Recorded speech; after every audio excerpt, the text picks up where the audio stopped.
Oh, you're welcome. And by the way, will there be any interactions with the audience live if they have any questions or anything?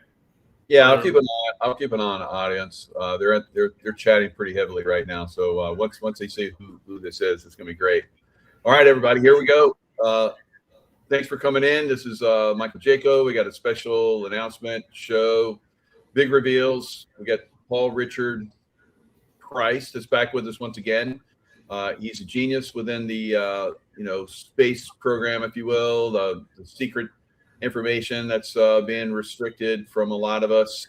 He knows a lot of this stuff. He knows a lot of the people. He's got deep insights on all of the scientists that are disappearing, and some of them have been suicided and so forth.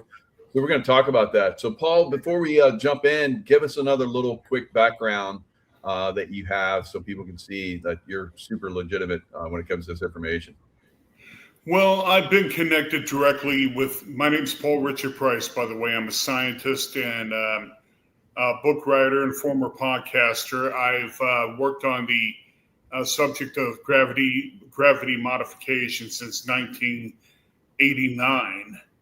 And there's an interesting side story, but I'm not going to go into that right now, about how my firing from NASA led me down the path of doing research in quantum fields, quantum entanglement, and time travel, and how that applies to warp drive. I've written papers on the subject. I was connected at one time with Gordon Novel's RAM group, which is called Replication Alien Machine, where they were trying to replicate and build a flying working model of the alien reproduction vehicle, which was originally made public by Mark McCandless in a drawing he did years ago, and a series of speeches that he did for the Disclosure Project and others. And I've been involved in within the framework of the military intelligence community for many years now, for over 30 years. I'm not paid for by the government, but they've included me and they consider me a quote unquote national security asset. I've been approached by foreign governments to work with them on their gravity modification projects. I'm currently in the process of getting my initial prototype built and tested by a third party that thankfully I met through this show, and I'm not going to mention his name. He's an engineer. But this stuff I've dealt with. I know the people on the inside well. I've been a part of this whole thing for over 30 to 40 years now. And I'm coming to you right now because of my insider knowledge. I know the people we're going to be talking to personally. Are talking about personally in this show. I know them personally. I know who they are. I can quote things, and I could tell you that we're dealing with a situation right now that has everything to do with a counterintelligence operation, not only run by the U.S. government, but there are several other entities, one in particular, foreign intelligence entity who's working with the CIA and DIA to plug leaks. And I will get into more detail about that later on, but it's with a quote ally. And yes, I'm loose quotes, people. Yeah, so let's talk about some of these scientists. You got General McCaslin, who you've talked to in the past, and also Amy Eskridge. All these scientists with this, engineering into this incredible technology.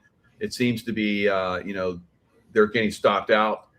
You think the Justice Department would be all over this? FBI would be all over this? You contacted people in the FBI.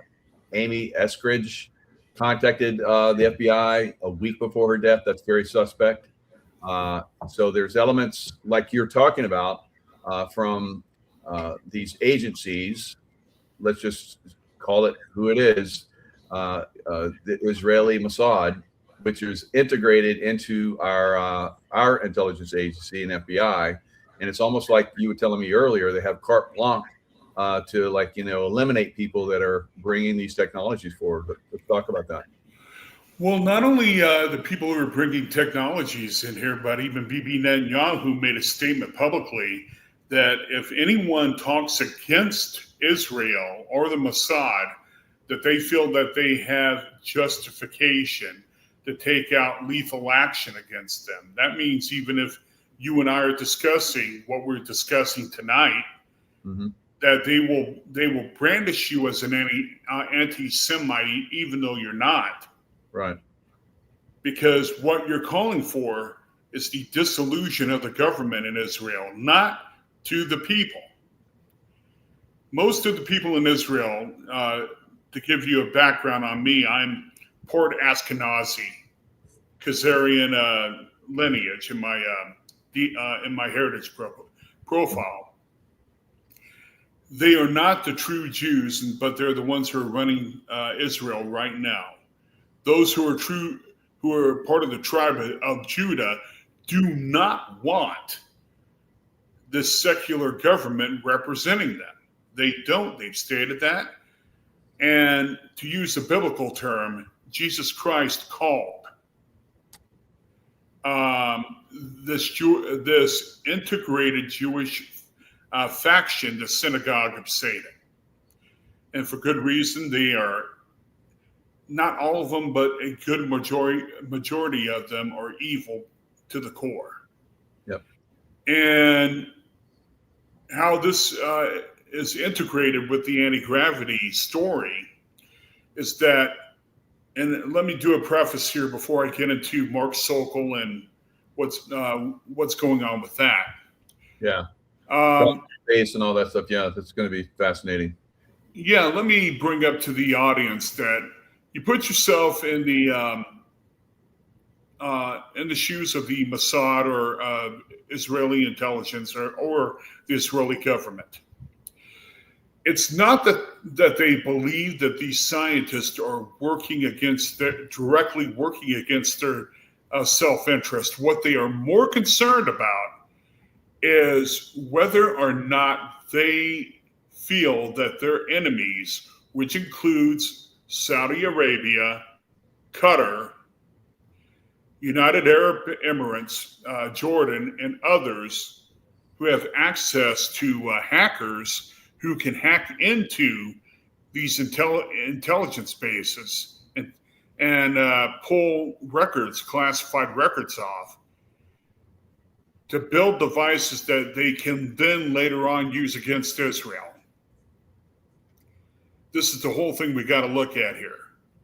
They feel that they're protecting their own self-interest by, in fact, killing off scientists. Like I said, the scientists may never be against the nation of Israel at all. But the mere fact that they're working on technologies that could get into the wrong hands is what we're looking at here, is their ultimate fear. Look at what they did to Gerald Bull, the guy who was developing the super cannon. He was building one for Iraq, for Saddam Hussein, but before he could finish his project, the Mossad went to him.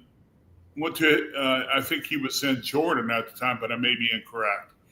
Went to his hotel room, met him there, and stabbed him to death. They got away with it. The issue is, if they feel that their country is threatened, they believe that they have an edict from God. And most of them don't believe in God anyway, but that's how they spin it. Right. They have an edict from God to eliminate the problem or the person that could potentially cause the problem. So even in the United States, where we're building technologies that they seem to be utilizing quite often, we give them weapon systems, jets and bombs and all kind of crazy stuff. You would think that they would be protecting our scientists, not killing them. So this is crazy. They're off on their own program, and no one's keeping them in check. Well, and here's the issue. Let's get into the Mark Sokol, Falcon Space, and Apex story right now. Good. Okay, Mark Sokol is known within the intelligence community. He's using APEC as the Advanced Propulsion Energy Conference and his Falcon Space program or project as a clearinghouse to ferret information away from inventors into the hands of Israeli intelligence. He's got dual citizenship between Israel and the United States. They had a fiction for him. The fiction was that he was a poor, uneducated, didn't finish high school, plumber and all, who had an interest in this technology and was trying to find out information on it. Now, I know Mark personally, and Mark and I have had issues in the past, and let me preface that right now. He and I are not friends, but I will tell you, I can explain why later. He badmouthed me in the past at Tesla Tech, where I met him, and started trouble with me for no reason and was spreading disinformation. And the particular point that we're looking at here is that he is connected with people like Tim Ventura, Jeremy Reese, the alien scientist, and a third researcher by the name of Jeremiah Pop. He hasn't done anything of any substance when it comes to R&D. Everything he's worked on has been copied from other individuals. He and his quote team have stolen intellectual property and tried to claim it as their own. All right. One example, go ahead. You think that he's a Mossad agent and he's stealing information, creating this information for Israel? Well, let me put it this way. He's been on several different trips to Israel, where it was reported by U.S. intelligence that he met with members of Israeli intelligence and even the IDF. And then he would come back here. He has a benefactor. Somebody is financially supporting him right now. I can tell you that I talked to Jeremiah Pop, one of the original people who helped start the APEC conference and helped start Falcon Space. And Jeremiah Pop said the guy doesn't know what the hell he's talking about. Everything he had to learn from listening to other people. Yeah, he's a charlatan and a liar. It's like Bill Gates and Elon Musk. They don't know anything about their technology at all. And when they have to get experts to come in and do it, but they're good salesmen, good pitchmen. But let me put it this way. Bill Gates at least had a background in computer technology before he quit school. Yeah. But he still had a background. He and Paul Allen did. Elon Musk did have a degree in, computer engineering. So he himself had a bit of a scientific background. Mark Sokol has none. Wow. He is a fraud and a charlatan. And anyone who takes him seriously is in for a very rude awakening. The guy is a fool. I've talked to a whole lot of people, Brent Nelson and Jason Doran, both of Kepler Aerospace, and Mike Rogers, their lawyer. All have stated openly that it's been an open secret that they believe he's, quote, their words, not mine, working for a foreign intelligence agency to get data and information that he passes on to that intelligence agency. Right. So Amy Eskridge. So they were in contact. They knew each other. They were dating. Yeah. And they were dating. Right. Amy was Mark's ex-girlfriend.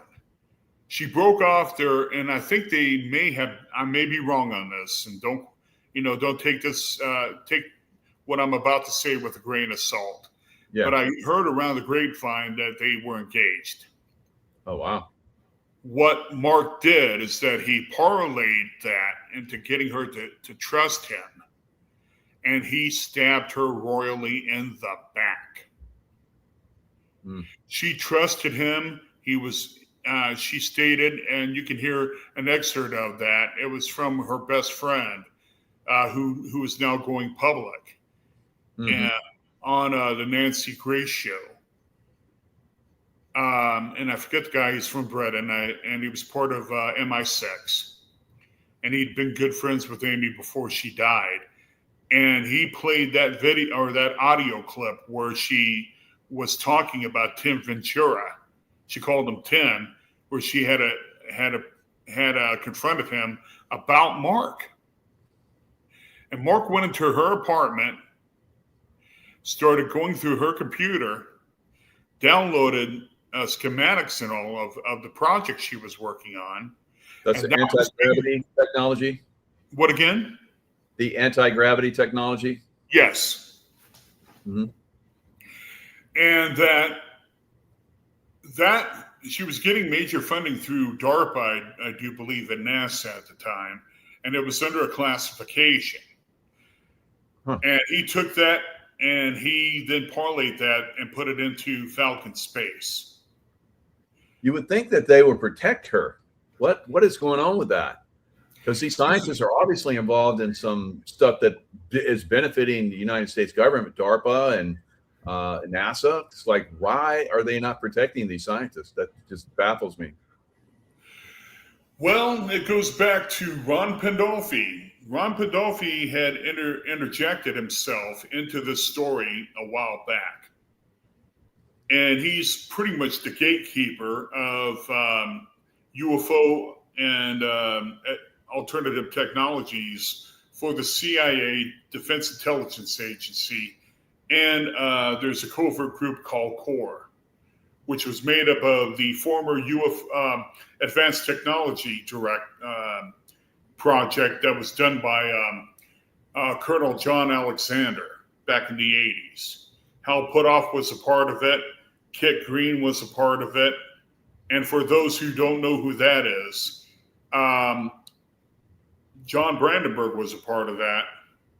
I was grafted in later on. These are members of a group that used to be known as the Aviary Group.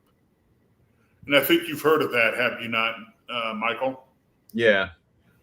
And these members later started their own group called CORE, and the whole CORE ideology behind that, and pardon the pun, is that they are the gatekeepers. They are what was known as Majestic 12. In fact, the Majestic organization has been absorbed into CORE, and CORE is not only a U.S. organization, it's being led by Ron Pandolfi right now, with Hal Puthoff as part of it, Eric Davis is part of it, and John Brandenburg is also part, and so is Jack Sarfati and others. And I know all the core people involved in that group, but it's become international. We're talking allies, quote unquote, allies of the United States, which includes members of the Russian FSB, Israeli Mossad, and other intelligence organizations who've had interactions with this technology in the past. So because it's become more of a global issue than what it has been before in the past, we are looking at the particular point that these people are the gatekeepers. Now, will we have, and this goes into UFO disclosure, because these people are the ones keeping disclosure complete disclosure from happening. Right. Now, Do you, why? do you think they have control of President Trump at all? Or they threaten him or something? He got threatened, from what I've heard. Okay. Let's just say it has to do with intelligence that was gleaned from the work done by Jeffrey Epstein. That's all I'm going to say. All right. They So they have something on him and they're threatening him with it? Well, yes. They got Trump by the wavels, if you know what I mean. They're squeezing. Right. Okay. And now, the thing is, let me do this quote from Eskridge, Amy Eskridge. She said, "If you stick your neck out in public, at least someone notices. If you get your head chopped off, and that's still you're getting taken out. But yeah, I've noticed that because I do my stuff in public, and that's kept me alive, I believe, for a great extent. And you're doing the same thing." She added, "If you stick your neck out in private, they will bury you. They will burn your house down while you're sleeping in your bed, and it won't even make news. That's why the Institute exists." So they've been trying to expose this stuff the best they can, but they keep getting taken out, keep getting taken down, or they're hiding themselves, or someone's hiding them. Well, Mark McCandlish was not suicidal when he died in 2021. He and I talked about it quite frequently. I would call Mark on a almost either weekly or bi-weekly basis, sometimes daily, to check in on him. He was my buddy. Yeah.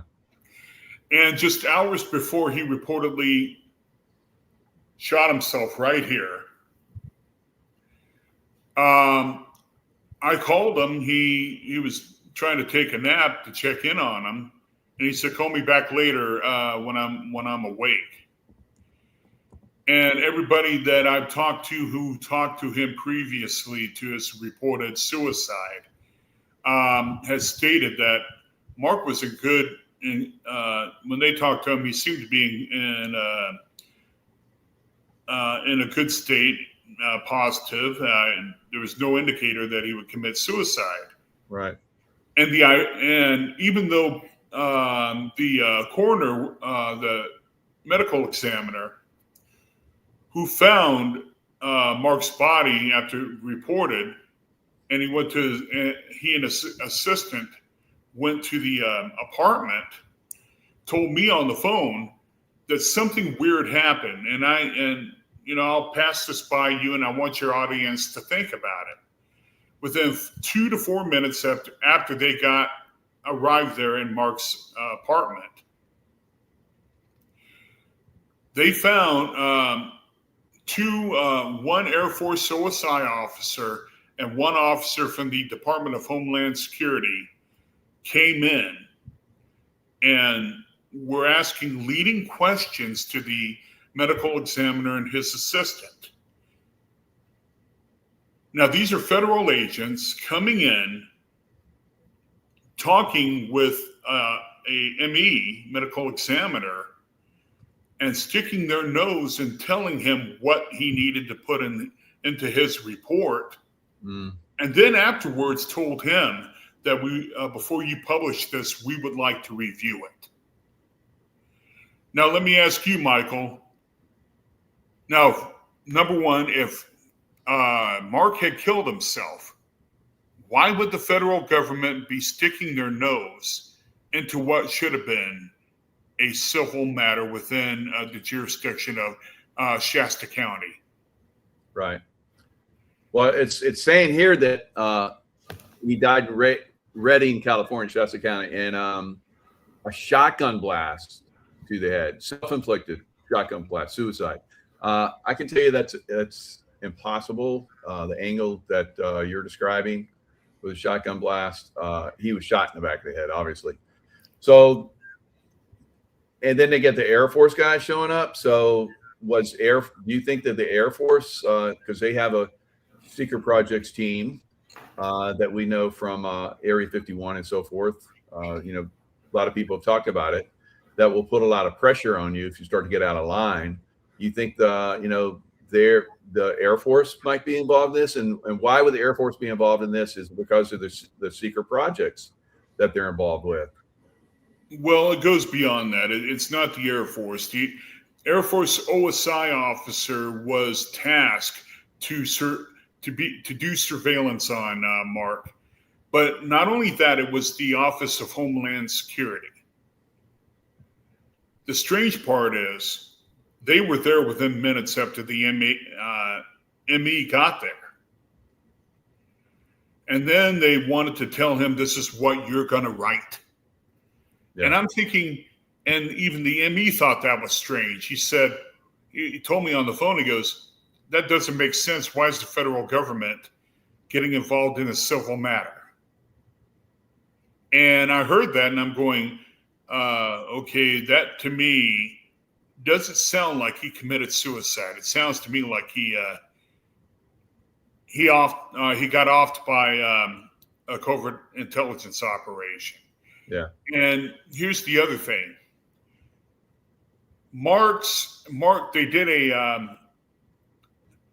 They did a documentary on Mark. It was done by a documentarian by the name of James Allen. It's called 0 Point. I got to watch that. I've seen that. That sounds interesting. So, well, you recommend that? Is that a good? Well, yes, but here's the strange thing about that. The documentarian, James Allen, was told not to do the documentary, that he would be putting his life in jeopardy.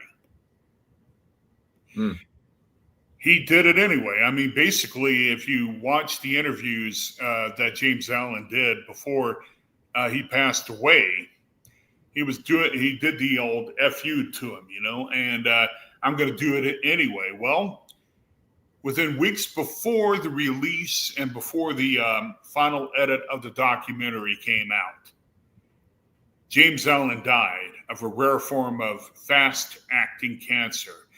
And it was Mark McCandlish that told me that he did a blood toxicological test and also a tissue test where they found a radioactive isotope that he had ingested. Wow. Yeah. That's how they take people out. Wow. Crazy. They took him out, and then when Mark would not shut his mouth, I believe Mark was murdered as well. They finally said, we can't deal with this man anymore. He won't shut up. And he kept going. And here's the other thing. One of his last interviews was done on the APEC conference with Mark Soal and with Jeremy Reese. And then within a week after he did that interview, he was dead. Damn. Now, here goes back to what I was saying about Mark Soal. The guy has a benefactor, which means he's getting money from somewhere. And even Brent Nelson told me that he didn't know where the money was coming from.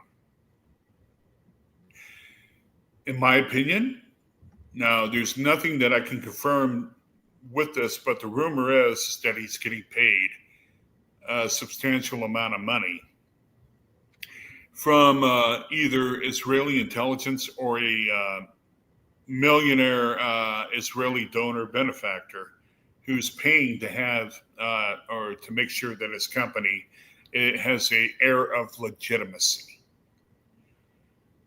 But no, Mark Soal is not legitimate.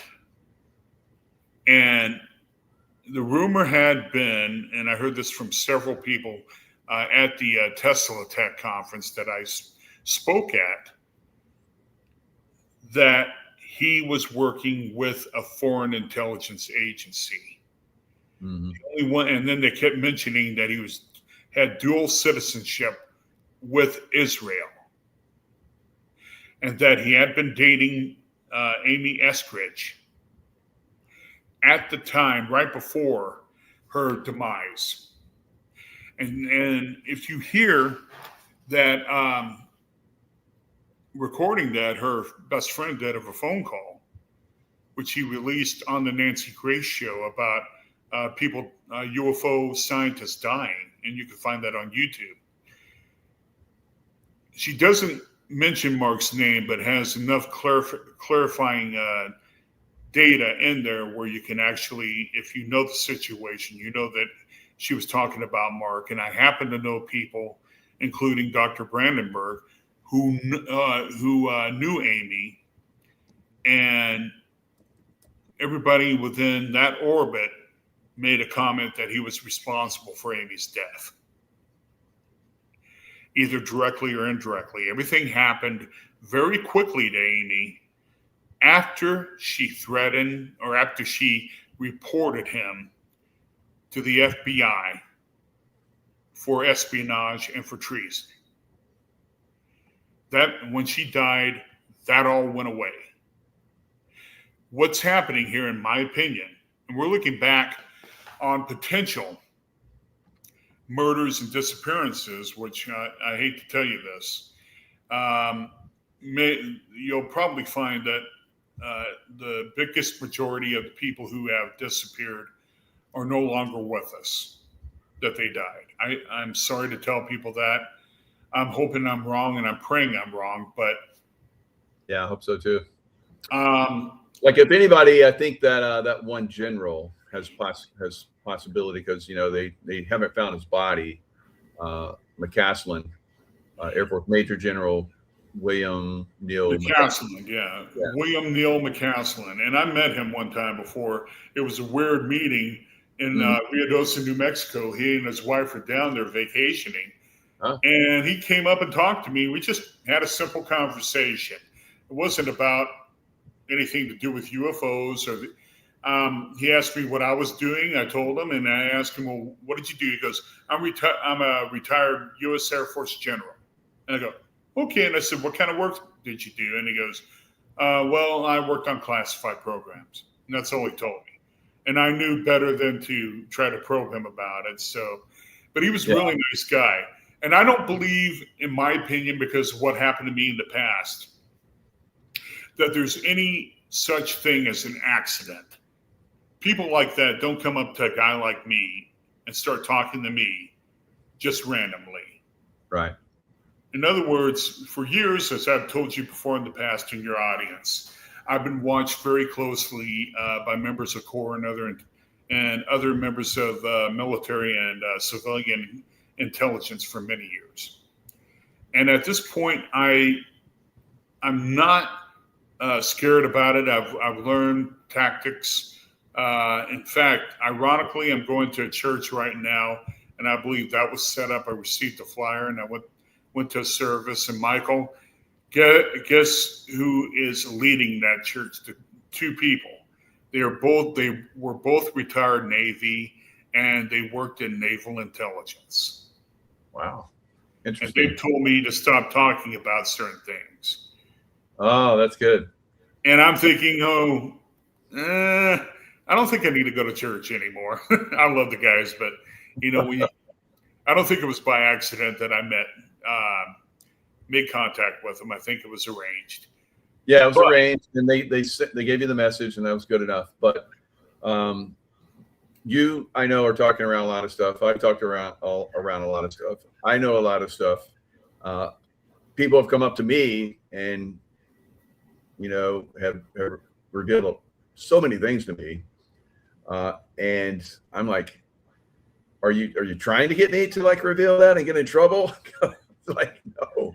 So you have to be very discerning of the information, like I know that you are, and we're giving away this information freely and helping people to see a bigger picture.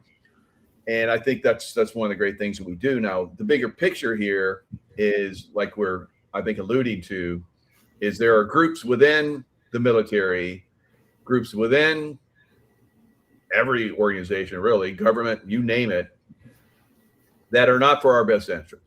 And they're controlling information, and they're killing people that have great information. I'm glad that you're still alive, because you've got great information. You're doing some good stuff. So what President Trump, they got stuff on him, but you think that he should just come out and reveal?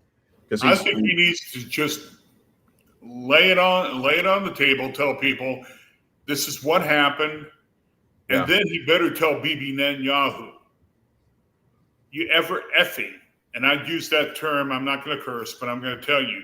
Yeah. If you ever effing try to blackmail me again, you're a dead man. And secondly, strip Bibi Netanyahu of his diplomatic immunity. Stop letting the Mossad come into classified government meetings, SCIF meetings, and into the Pentagon. And kick them out of the U.S. permanently. Now, for any of you who may claim I'm anti-Semitic, I'm not. I'm a part of the Eskazarian Jewish, and I put that in quotes, lineage myself. Mm-hmm. Now, I'm for the real Jews, mind you, the tribe of Judah and the 12 tribes of Israel. Me too. Yeah. Great people. And I'm making that point clear to everybody because the Zionist, quote, Jews, will make a statement that, everybody who speaks against the Zionists are anti-Semitic. Well, who are the Semites, my friend? The Semites are the actual tribe of Judah, not the grafted synagogue of Satan, which the Ashkenazis are. Now, the thing is, if we're supporting the nation of Israel, and they're working against our best interest, and we've given them money hand over fist, we are actually paying for our own demise. The Israeli government has made it very clear that they hate the United States. We're not talking about their rhetoric they give when Bibi Netanyahu gives when he's here in the States in front of cameras. But when he's talking to young Jews in synagogues here, he says that we need to curtail our freedom of speech. We need to stop people talking against the quote nation of Israel. And that he says people need to be arrested and or killed. This is Bibi Netanyahu here. What we're looking at is we're supporting a nation state that, number one, looks after themselves. And, I understand that, but they don't need to do it on our dime. We don't need to be supporting that. But they're actually against Christianity. They're against our nation, yet we supply and support them. Why? And as we're talking today, we are supporting the very people who may be directly involved in the disappearance or murder of our scientists. I want you to let that sink in. And the Justice Department and FBI are turning a blind eye. We didn't see nothing. They're doing Sergeant Schultz. I know nothing, I see nothing, and I hear nothing. Yeah. And let me let you in on another little secret. I'm not going to name the actress's name, but I will give your audience enough information to where you can glean what I'm saying without me revealing who it is. There's an Israeli actress who came to Tesla Tech in 2021. She wasn't wearing makeup and all, but she was wearing a golf cap on her face and was sitting near the back and was taking notes of my presentation. She's a woman who plays a superhero. Okay, we're narrowing it down. Okay. She was a member of the Israeli Defense Force. In fact, she was their chief hand-to-hand combat trainer. Nice. But there was another thing that a lot of people have rumored about, and I got confirmation when I was there because people who saw her there, she was a member of the Mossad. Sure. Yeah. Now, let me ask you, Michael, why do you think she was there at my presentation taking copious notes?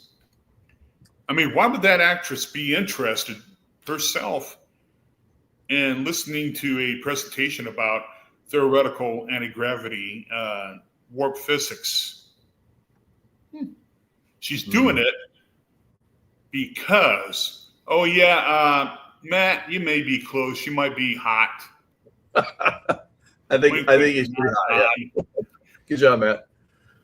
So yeah, obviously, why would she's an actress and hand instructor for Israeli military. Yeah, why would she? That doesn't sound like her forte. Or so he's an information gatherer, obviously. She was gathering intel, and she wasn't the only one there. There were several other people, and Mark Sokol went to her, and he acted like he knew who she was. And I remember when he went to go talk to her, he was kind of being flirtatious with her, and she goes, "I'm not here to see you. I'm here to see him," and pointed at me. But I couldn't get to her because everybody else surrounded her. And I was going to ask her what she thought of the presentation. Yeah. But before I could get to her, everybody cocooned her. And I go, what? Bye. And I walked off. And she kind of did this. No, it's okay. But maybe she has a secret interest in that type of anti-gravity technology. I don't know. Well, now, you've also talked about Operation. What's the one? The Looking Glass. So Project Looking Glass. Yeah. I knew the original technician on that project. Wow. William Billy Rose. So before we go into that, I mean, I know what it is, but tell my audience what Project Looking Glass is about. Well, let me get into what I learned from Billy. Okay. Because he explained it very well, and I'll repeat what he told me. Nice. He asked me at the time, he goes, Paul, did you know, he asked me about my dad being a Roswell witness, and he then brought up the subject, Paul, what if I was to tell you that the Roswell craft, we tried to reverse engineer the propulsion system, but we could get nowhere with it. But what if I was to tell you that it was a time machine? And he explained multiversal theory. And he goes, we weren't able to reverse engineer it, but we understood the physics well enough where we could replicate certain aspects of its drive system to where we could look into future events. Mm-hmm. And he asked me, have you heard of Project Looking Glass? I hadn't heard of it. This was around 99, 2000 timeframe. I said, well, no. And he goes, we had the ability to look into the multiverse and get clean data and information from potential future events. Matt, you are correct about that, but remember, I didn't tell you. But what Project Looking Glass was, and potentially still is, was a way that they could look into the future, not only one future event, but using multiverse, they could look into up to 12 different scenarios. Wow. And they were able to glean future intelligence that they used later on, even private corporate entities used to manipulate the markets and all. Yeah. Wow. So when you say 12 different like timelines, whatever, there's some that are more prominent, possible, and then there's some that are lesser, but any one of those really could be a future. Anyone could happen. And it was when I was asking him why the military, I was being, and let me clarify this with the listeners from the previous show. When I stated that I was being surveyed by military helicopters, I was, but there was also ground surveillance at the time. Absolutely. I'm a psychic empath, and I would sense people following me. Yeah. And I would turn around to look at them, and one guy pushed me gently on my shoulder and said, don't look at me, look straight ahead, ignore me. Wow. I had complete total surveillance. They were protecting me. And I didn't know why. I had no idea. I said, I'm a nobody. I was homeless at the time. Why would they even take any interest in me? And what happened was Billy revealed it. Okay, let me go back to now explaining Billy Rose. Billy Rose was, he told me his life story. Back when he was younger in the 1950s, he showed an above genius level IQ. He was born in 1946, I do believe. And when he was a young boy, his teachers found out that he had an above genius level IQ. And the government, a government/private industry consortium, went to his parents and said, can we adopt him? We'll pay you money.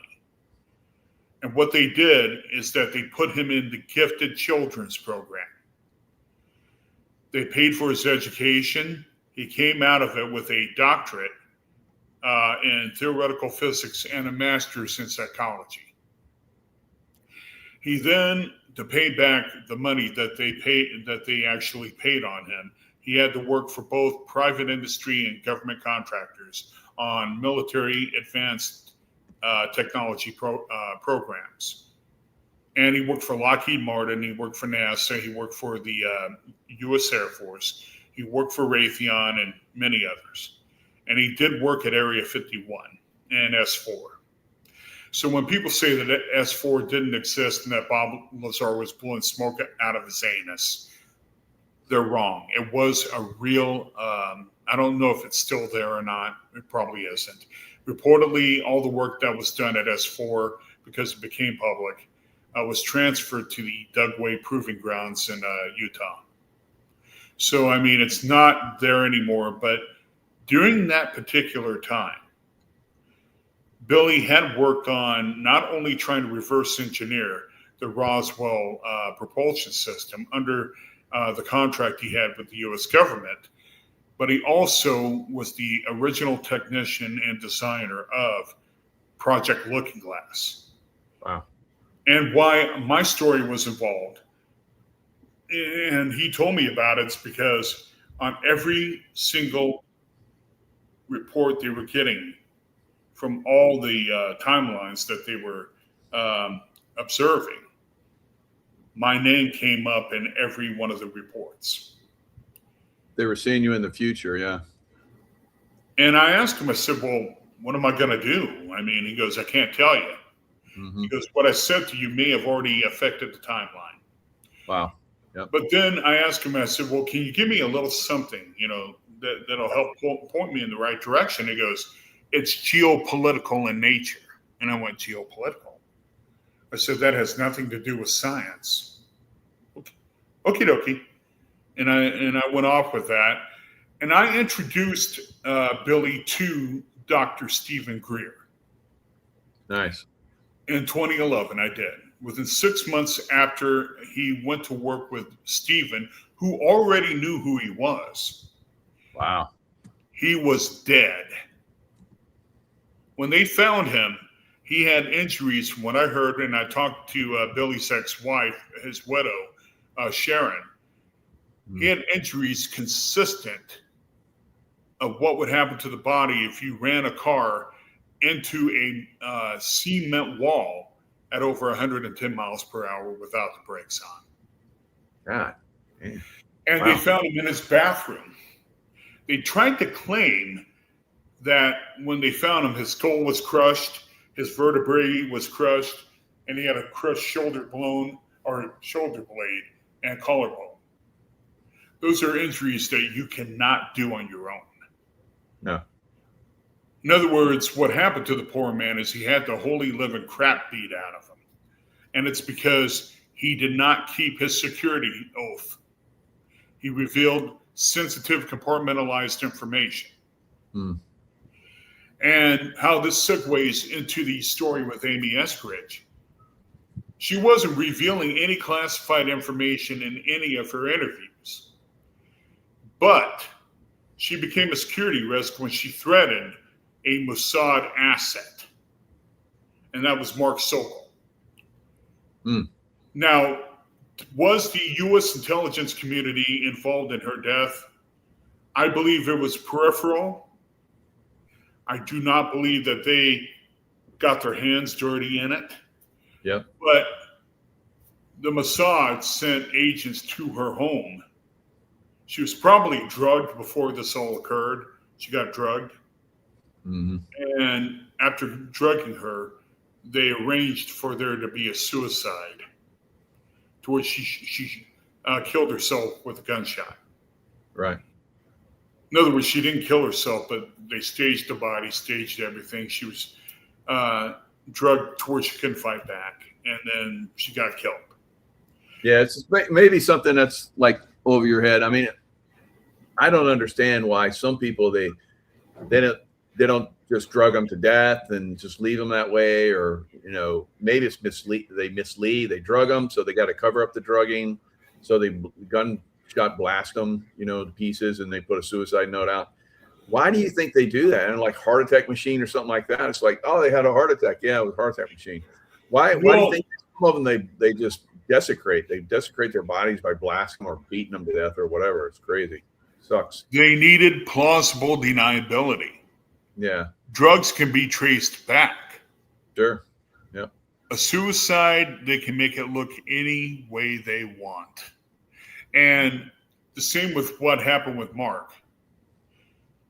Mark he was being surveyed within a week, and he told me about it. He was watching unmanned drones that was using what they call repulsor technology,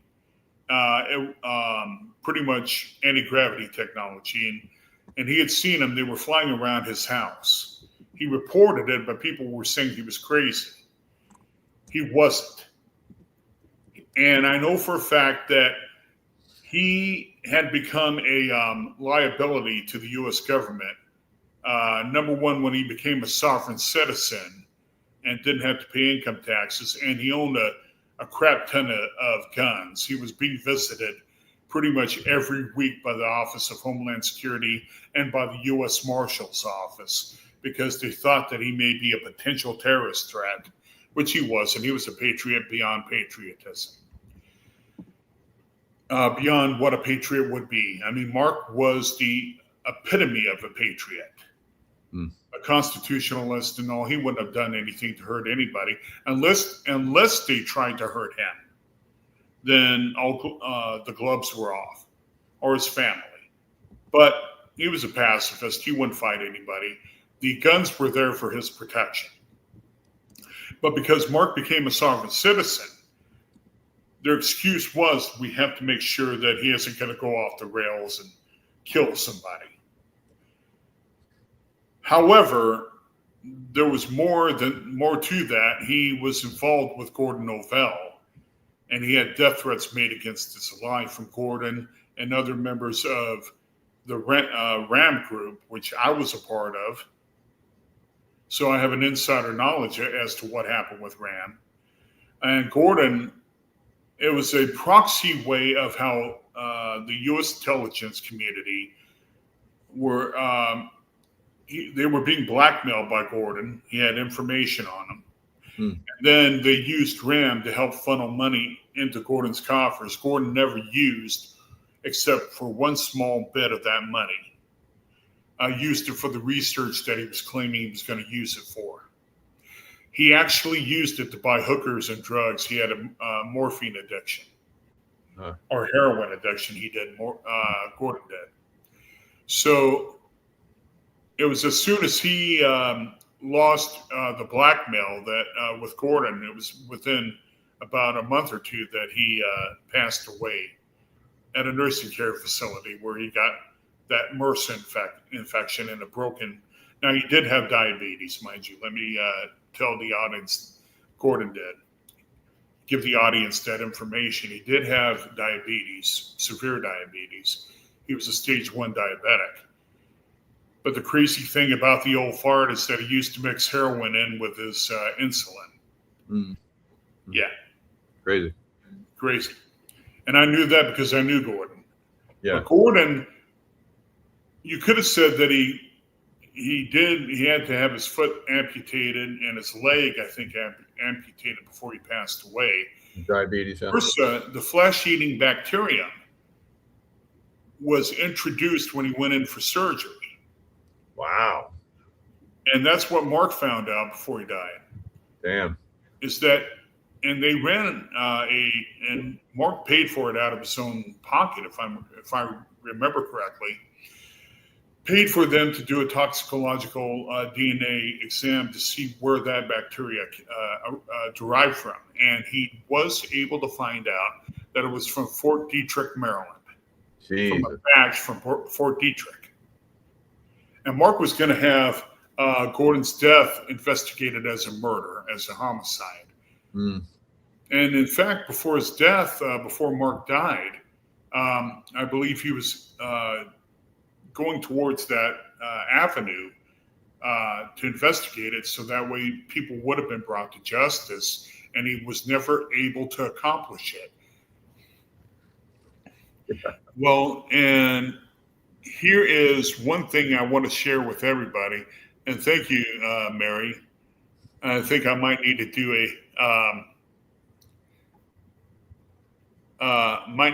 a romantic comedy after this too, as well.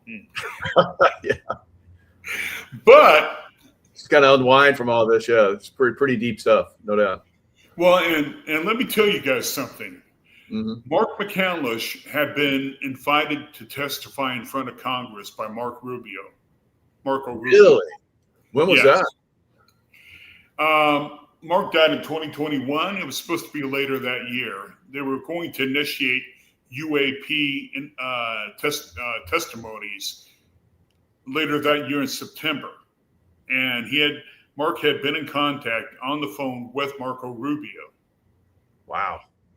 And it was no more than like 3 weeks after everything had been arranged that Mark ended up, quote, offing himself. Now let's go. That's what's going on right now, because Trump has said we're gonna start to reveal this stuff, and now everybody's dying. That's interesting. It could be the same. What thing. about that Air Force officer who just died, who reportedly died in a weird Tesla wreck where it burned his? No, that was the NASA scientist. The other Air Force guy died from a gunshot wound when he was scheduled to be a whistleblower in front of Congress. Hmm. And that NASA scientist died in a weird Tesla accident, Right. Yep. which has all the earmarks of a hit. Oh, totally. And the point is, what we're looking at here, and what we have to look at here, is that, in my opinion, and I'm not saying that the Mossad is 100% involved in this completely. Sure. There are people within the U.S. intelligence community and also military industrial complex contractors. Very good. Yep. Who, and let's get into that, segue into that right now. Okay. Military. And this is perfect, Paul, because what I want to do is talk about some of the technology that, that's been hidden, the directed energy weapon stuff, and it just got used yesterday by our fleet. So let me play a little clip about that, and then we'll go into some of the stuff that you're talking about, the military industrial complex, and how they're involved in a lot of this stuff, and how some of us just probably protecting, some of these industries that have this information. You got outside sources basically about ready to reveal something. Maybe this is what this is all about, which is, why don't they just bring these scientists in and make them part of the program? So this is, he's going to talk about, this is Max Afterburner. He's going to talk about the ships that are in the Hormuz Strait. 3 destroyers ran through, and they started using directed energy weapons. So let's look at this. Systems are confirmed deployed in this theater, and either or both could have been active during this engagement. First, let's talk about the Odin. That's the Optical Dazzling Interceptor, or interdictor for you acronym lovers. That's designated the ANSEQ-4. This is what's called a soft kill system. It projects a focused laser beam onto a drone's electro-optical and infrared sensors. The drone doesn't explode. It basically goes blind. Guidance system loses the target, loses orientation, and the airframe either crashes on its own or becomes easy prey for other defensive systems. Odin has been confirmed deployed on Arleigh Burke-class destroyers during Operation Epic Fury. It's not experimental. This is operational laser weapons crushing Iran's drones. Next is the Helios system. This acronym is for the books, high energy laser with integrated optical dazzler and surveillance. The MK5 Mod 0 is the hard kill system aboard the USS Preble, confirmed operating in these waters. 60 kilowatts of focus energy. It doesn't blind the drone, it structurally destroys it. When you can't blind it, just structurally destroy it. That's the biggest flex ever. It burns through the airframe mid-air, invisibly. In early 2026, Preble used Helios to destroy 4 drones in a live at-sea demonstration. Proof of concept in real ocean conditions with real sea state and salt air. All right, so we're definitely seeing some of this stuff beginning to be revealed. Now, I've been saying, yeah, we're using this. The bad guys use it to burn our cities, like they did in Maui, and like they did in the LA area just recently. So Palisades fire. So all of this stuff is, out there. The bad guys use it, but here we have, I believe, the good guys having on the good guy ships, and we're burning the bad guys, who's Iran, burning their drones out of the air with direct energy weapons and optical lasers. This is fantastic. This is being revealed now. What are your thoughts? Well, they've been working on this technology since 1943, if not earlier, because they have. Remember, Nikola Tesla was working on the death ray, right? That he said would end wars, and he tried to give the technology to generate an equal playing field to every country in the world. Mm-hmm. But when he died at the age of 83 in that hotel room, and the U.S. government went in there and broke into his safes and stole all this data, right? His patent, his designs, his theoretical work, and all. Mm-hmm. They have had since 1943. They, and also Russia and now China, have had time to perfect this technology. Yep. They've had well over 80 years. Mm-hmm. And if anyone tells me that they could not have made a breakthrough in that time frame with the amount of money, the trillions that they put into it, I'll tell you, I've got some oceanfront property in the middle of Montana. I'll sell you for $1 an acre. There you go. Okay. And let's get into the other technology. I mean, the reason why they're releasing that technology, it's a game-changing technology, but however, it's not the ultimate state of art.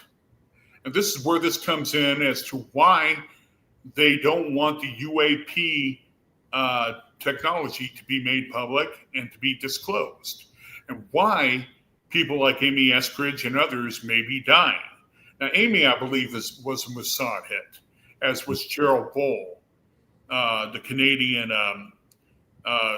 engineer and physicist, and he died under he was murdered by the Mossad, and they acknowledged that when he was building the super cannon for Saddam Hussein and Iraq.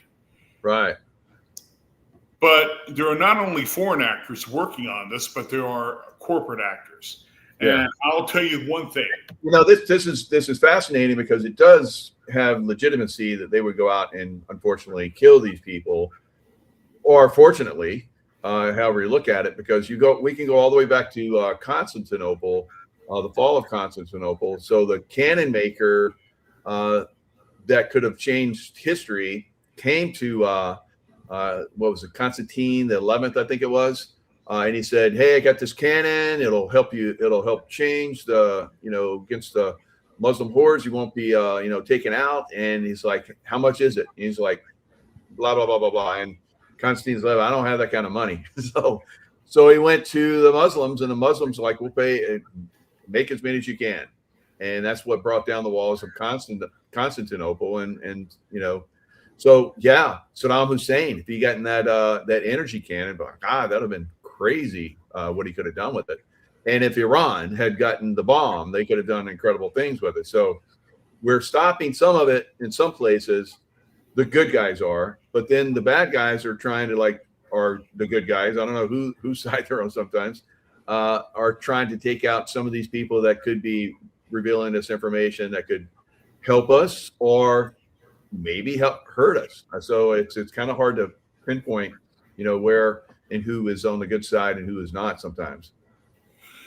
Well, let me also bring up the fact about the military-industrial complex. What a lot of people don't realize is Lockheed Martin, Boeing, and other companies that do classified work, Raytheon and all, have their own security details. Most of those men and women that work in covert security systems, even like with Diligence and other groups made up of former intel agency operatives and special forces people who work in the private sector. Yes. Those people are the ones who, on the corporate side, who are going in there and they're taking out people who are working on technologies that either mimic or are identical to what they are working on under classification. Yeah. Now I'll tell you that worked both ways, because I was approached to help a scientist, and she had a protected detail, and the guys approached me. They're like, "We want you to be part of our team." I was like, "No, I've got other projects that are going on," but there are same thing. You don't know who's on the good side, who's on the bad side in some of these cases. But this person was definitely needed to be protected, who I could have gotten involved with, but I can't do everything. So it's, and like you have incredible knowledge that you could help change the world, and they've been suppressing you. So maybe this is one of the things that Project Looking Glass saw you doing, coming out and speaking out against some of these political types. So this is a good conversation to have. Well, and thank you. And back to what we were just saying about the covert intelligence apparatus through the private sector. You think about it. You put yourself on the board of directors of a major corporation, Lockheed Martin, Raytheon, Boeing, and they've got IP, intellectual property, patents, and all that they need to protect. And some bum, like let's say me, is coming up with ideas that either mimic or is better than what they're currently working on. And they're going to do anything and everything to protect their IP and their market share. It's that simple. It's greed. Yeah. I mean, you want your stockholders to be happy, to make money. However, you become a person like me, and I had threats made on me before when I open sourced my designs and all. Yeah, I bet. By a defense contractor who warned me not to do it or there would be repercussions. Wow. But you know what? I did it anyway. Because he thought that I was going to affect his company's ability because they based one of their patents on designs that I sent them for review. I was the originator of the IP. They stole the IP. And then they threatened me, and through my father, who's now deceased, but they threatened me to kill or that I would face repercussions because they spent a lot of money on that. Sure. And that's the whole point. Why would corporate intelligence agencies kill people? Money. Well, I'm involved with a company called LifeWave, and the inventor was involved with General Dynamics as the sub program.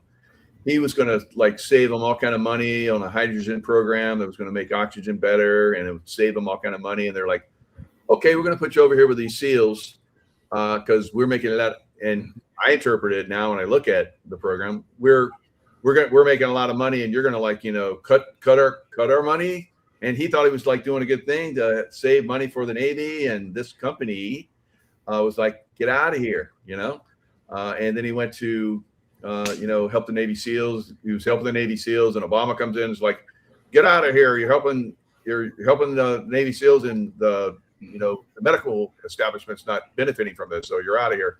So this is what we're seeing. A lot of these companies that have great ideas, they have great scientists and great people that are heading these companies up, and billionaires that are trying to support them. The billionaires are being killed as well. So it's not just scientists. It's the billionaires. Like a billionaire could come in and support you, and you could do incredible stuff. But if someone even hinted that they were going to help you, they'd have to have really good protection. So, well, you know what? The only thing I'm concerned about is protecting my family at this point. But me, if I died tomorrow, getting the truth out, I'd be okay with that. I'm not worried. I'm not scared of dying. I've been literally dead before in the past, and God brought me back every time. So I'm not worried about that. Yeah, I'm with you on that. So yeah, so I think we get a little bit of protection out there, but we're not stupid. We don't just throw everything out there and just hit me. Go ahead, hit me. No, I'm not like that. I'm like, okay, I'm being very cautious, and I move around. I stay ghost-like, and reveal information like we're doing right now. So now, what else? No, we're going to talk about the military-industrial complex. I showed you the laser and direct entry weapon stuff, and we're going to go into the industrial. Let's do that now. Well, let me tell you, if they're releasing that information publicly right now, they've got something on the board, on the drawing boards, or in covert classified work that makes that look like a child's toy. Absolutely. Oh yeah. Yeah, whatever we're seeing right now is that's technology had 20, 30, 50 years ago, and now they're bringing it out, and they're like, okay, we can show this to the public and to all our enemies, but we got something like way better. Yeah, I've been involved in that. I know. Yeah, it's no big deal. Well, one of the things, and I'm going to try to focus on this point, we're seeing scientists working on alien visitation, but the ones who are dying that are doing that, I'm not wanting to talk about that. I'd like to focus on the ones dying who were involved in anti-gravity and advanced technology research. What we have in the wings, I'll put it that way, in the background, are technologies that deal with gravity modification, which was called anti-gravity years ago, and systems deliverable technology for ordnance using warp field technology. The reason why Trump is not afraid about what may or may happen to our troops or our fleets in Iran right now is that Trump literally has an ace up his sleeve. He has his proverbial Trump card. Yeah. They have the ability, even though they haven't told Elon Musk this, they're using Elon's Starship as a cover program because they already have point-to-point technology already perfected that deals with warp drive technology. Wow.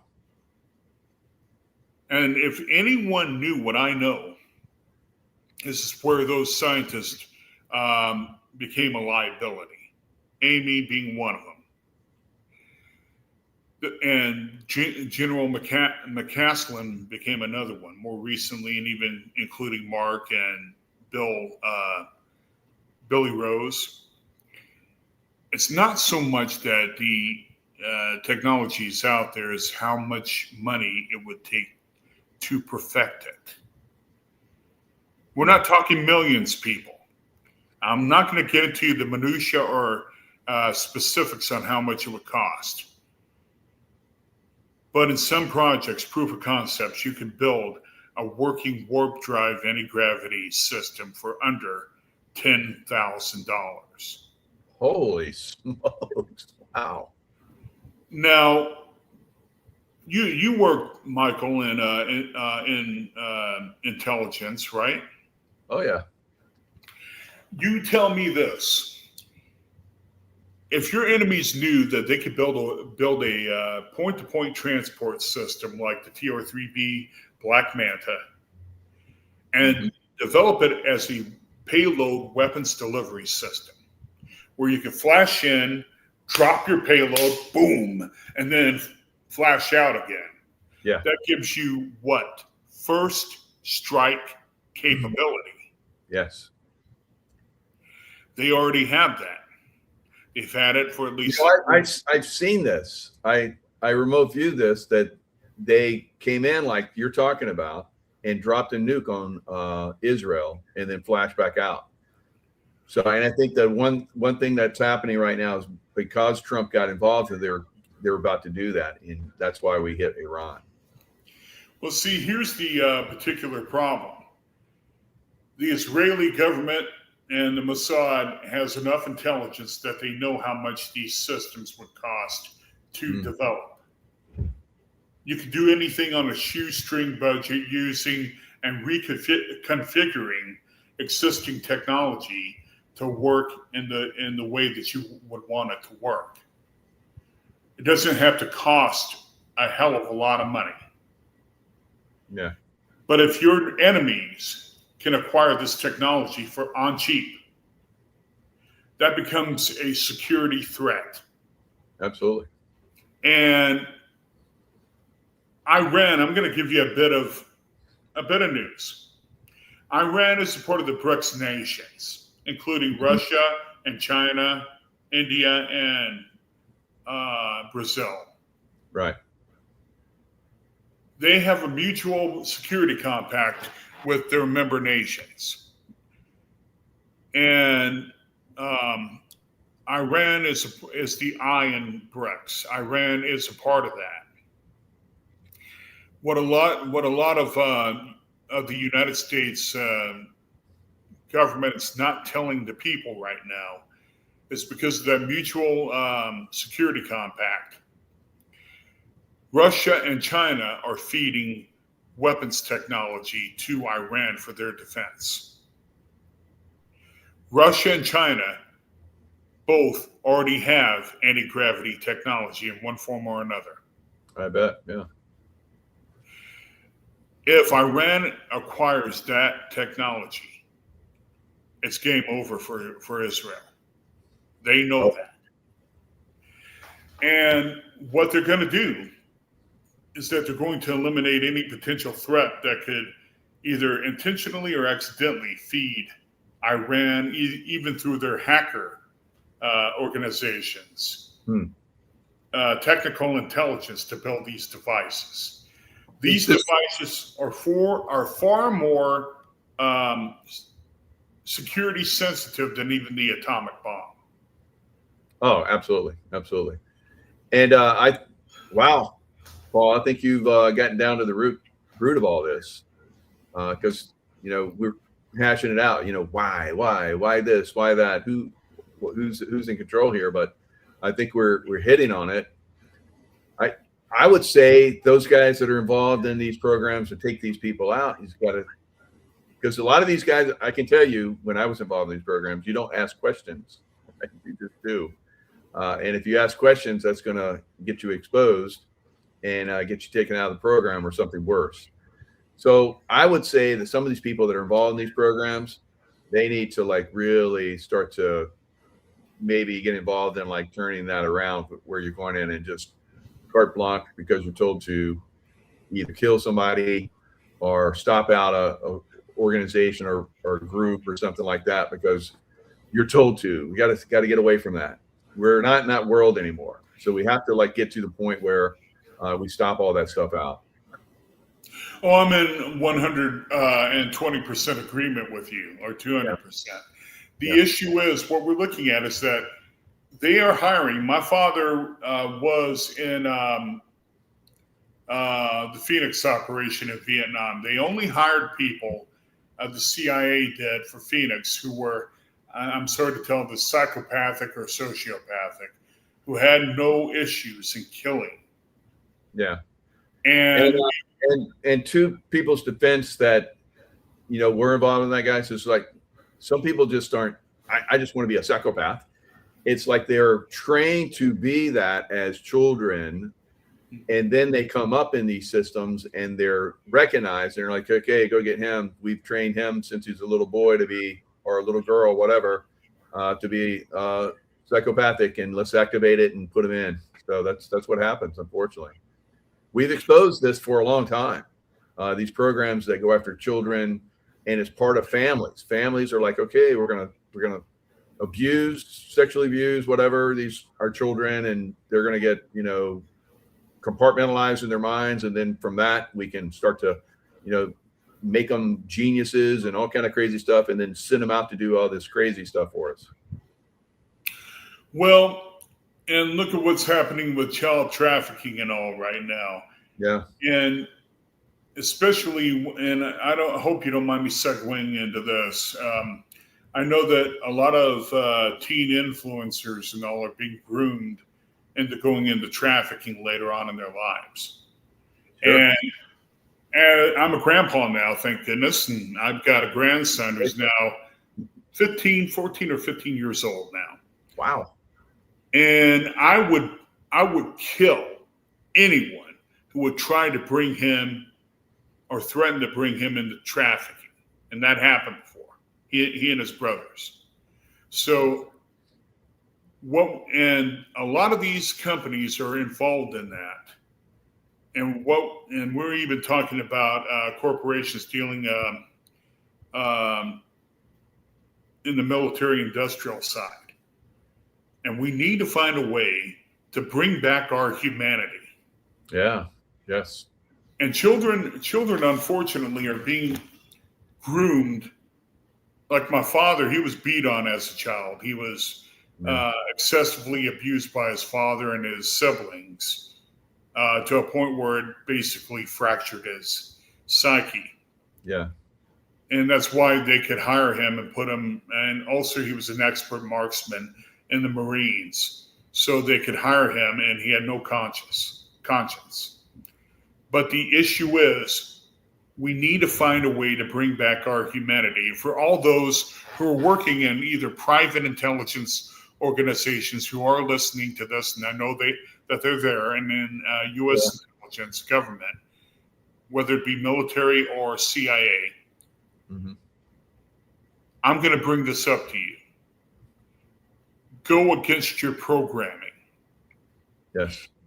Become one with peace and love. Do not do what you're told to do.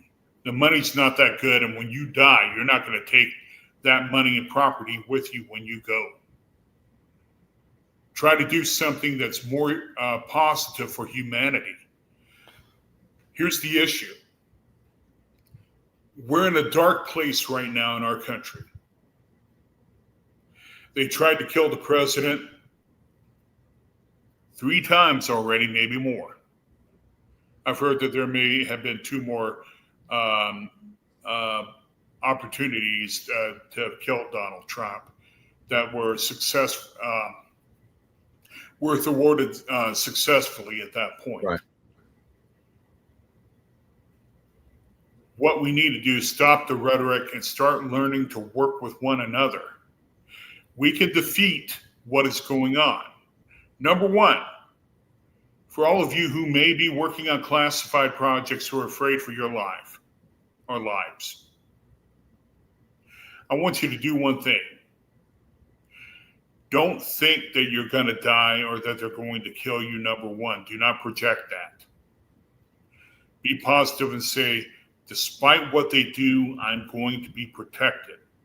But also be very proactive in your own protection. If you could buy a gun or a weapon, have one. Don't necessarily use it if you don't have to, but have it just in case and get some training on firing the weapon. But we need to stand together. We need to stop this from going on, but we have to be a unified front. That means everybody. That means everybody that your audience knows. You need to get them out there to talk to their friends, family, and generate a united front. What one can't do, many can. One person can't build a bridge, but a whole team can. One can't bring peace alone. You have to have friends and assets to work with you towards that. But you have to protect one another. Because it's obvious, in my opinion, after watching everything I have from behind the scenes, that we're not going to be protected by our government and our elected officials. They are only out for themselves. They are not out to protect any of us.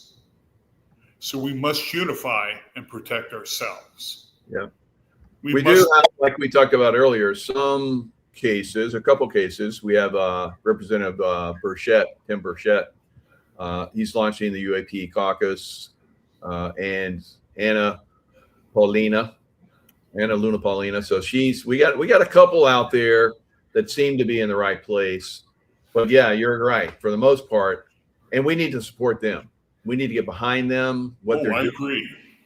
And that'll show all the, like we're talking about, that'll show all the other people, hey, they got support, they got people behind them. Maybe we can reveal now. And I can tell everybody that the reason why I was able to really come out, because every time I would say something on Facebook, I would get destroyed by the deep state and almost killed. Yeah. But when Donald Trump came in was when it became open for us to start to reveal. And so this is what we need to do, like we're talking about, right? You're talking about this, and I've been talking about this for a long time too. You're doing a really, really good job, Paul, of talking about this. We have to work together, and we have to reveal and support those that are revealing. If we don't, we're doomed. We're absolutely doomed. And those people that are, that do come out and reveal, we have to support them. Like, these people that are getting, whacked out there. And who's this one guy, Jeremy Rise, you're talking about in your other video? He does the podcast called The Alien Scientist. Now, Jeremy, I know him, and I love the guy to death. I'm going to tell you, I think he's got a really good heart, and his heart's in the right place. Good. But unfortunately, he's with the wrong person. He's associated with that, and I've told Jeremy that. And Jeremy, and here's another real funny thing about Jeremy Rice. Jeremy was on an episode of Man vs. Food. One of the early episodes where, what's his name, went into a bar to do a food challenge. And he talked to Jeremy in the background. Jeremy was filmed then. But Jeremy did the Alien Scientist podcast. And overall, he's a good guy. It's just that his association with Mark Soal. Mark basically is the money man for Jeremy, and Mark has got Jeremy by the short hairs. So Jeremy does whatever Mark tells him to do. And like I said, I like Jeremy. I think he's a good guy. But Jeremy, unfortunately, is compromised because of Mark. Bottom line. It's not that I think he means well. He's got a good heart. But he doesn't want to bite the hand that feeds him, so to speak. And Mark is supplying money. And I tried to ask him one time years ago, where's Mark getting all the money? He goes, I can't say. We've signed non-disclosure agreements. And this is another thing that, guys are like, getting the money. I can say, when I worked for the CIA, I made a lot of money, and it was tough to like walk away from that money. But it just got to me that I could see the, the evil stuff that was going on in the background. I just could not do it anymore. Couldn't support it anymore. So sometimes you have to walk away, and you'll survive. I've survived, and I've actually thrived at this point. So there is opportunity for us, but you're gonna have to like walk away from this evil, guys. If you're involved in evil, and we're talking to those people that are involved in evil, and they know they're involved in evil, they need to walk away. They need to, like, either reveal it. Be careful how you reveal it, because if you reveal too early, too much, you're going to get taken out. So there's definitely ways that we can destroy the system, but we have to work together. And so one other guy you mentioned in your video, I'm gonna show a little bit of that video here in a second. Is Dr. John Brandenburg, Mars and the Space Program. Tell us a little bit about this guy.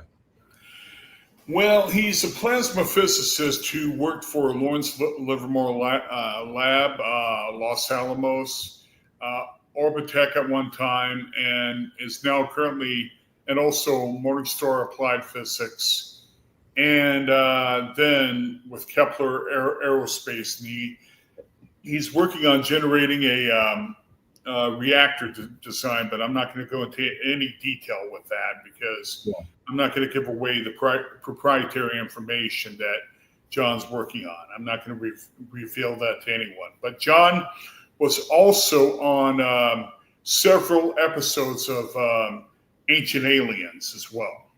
Yeah. He came up with the theory about how Mars died.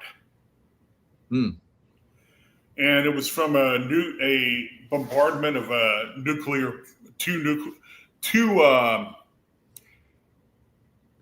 thermonuclear devices that were the size of the Empire State Building, that were dropped on Mars. One at Cydonia, and there was another one further south that caused a chain reaction in Mars's atmosphere that destroyed Mars and its ability to sustain life on Mars. And Mark knows what he was good friends with Amy Eskridge himself. Wow. He had spoken to her, and he was one of the ones who told me that they believe that Mark Soal was involved in Amy's death. Not only him, but Brent Nelson, his boss at Kepler, informed me as well. So at that particular point, in my opinion, why no one at the Justice Department, or why didn't they, with their contacts within the intelligence community, why did they not inform law enforcement to have an investigation done is beyond me. Yeah, somebody's manipulating that. Yeah, somebody's taking control of that, and it could be some of the Mossad people, like you're talking about, that are infiltrated. They run the country now. Our foreign policy is being run not out of D.C., but it's run out of Jerusalem right now. And the ultimate infiltrator in the Trump organization is his son-in-law, Jared Kushner. Trump needs to cut ties with Jared and tell Jared, you're married to my daughter, love you to death, my boy, but you can't dictate to me what to do and what not to do. I'm the president. The buck stops here. But he's not doing that. Jared is dictating in the White House. Jared, what's the name of that woman who's the billionaire doctor and philanthropist who funds AIPAC, who introduced Ivanka Trump to Jared. I cannot remember her name, but Adelson, yeah. Okay, that sounds right, yeah. And to me, I think that the reason why Miriam Adelson introduced Ivanka Trump to Jared was because they were trying to segue a Zionist into the Trump household. Wow. Which means Trump has been compromised for many years. He was friends with Jeffrey Epstein and all. This is fact. We're not blowing smoke up your skirts or anything. He has been compromised. What Trump needs to do, and I pray, and if Trump may listen to this interview, I don't know if he would or not, I'm going to plead with you, Mr. President. If they have dirt on you, don't ever be afraid. Release it, admit to your faults. Now, that happened over 40 years ago. Admit to what happened. Take control of your presidency back from the Zionist. If it means you've got to step on your son-in-law's toes, Jared, do it. Because forever on, people are not going to think of you as the good president anymore. They're going to look at you and say you're the most compromised president in U.S. history. Miriam Adelson is just one person. You should not project informed policy from an outside source if it doesn't benefit the United States, Mr. President. Yeah. Don't do it. I agree. So this is interesting. I just like brought up these pictures, and looks like that's Giorgia Meloni back there, Italian. Yes. Prime Minister. So I've heard it from different sources. She's compromised too. Interesting. Well, and I believe that this was a covert operation, possibly done by the Mossad through Miriam Adelson to introduce Jared to Ivanka. They already projected and could see that there would be a future political candidacy of Trump even before Trump became president or ran in 2015. So they were putting their pieces together on their own chessboard. They had to get Jared with Ivanka and then convert Ivanka to Judaism. And then reportedly, Ivanka and Jared converted Trump. And he is a, quote, grafted Jew himself at this point. So in other words, we're having our foreign policy dictated by Israel. We need to stop that. We don't have the money to keep fighting a protracted war with anybody right now. Right now, I mean, even with the advanced technology that we currently have, if we don't have any armaments,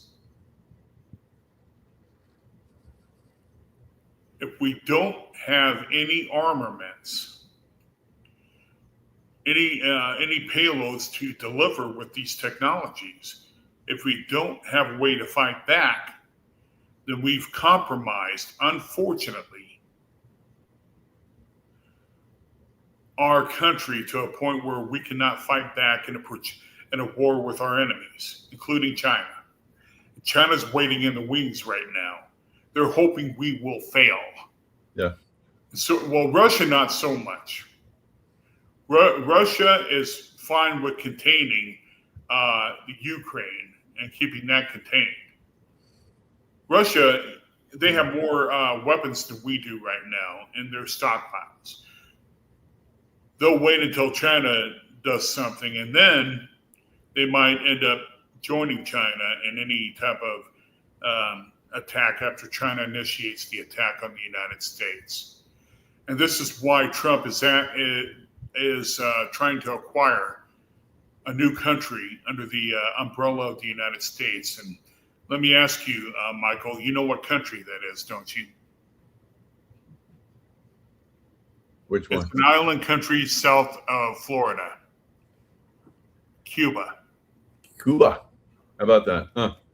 The reason why is because they're afraid that China and Russia are going to use that as a staging ground, as well as Greenland. That's the other reason why Greenland, he wants to take control of Greenland.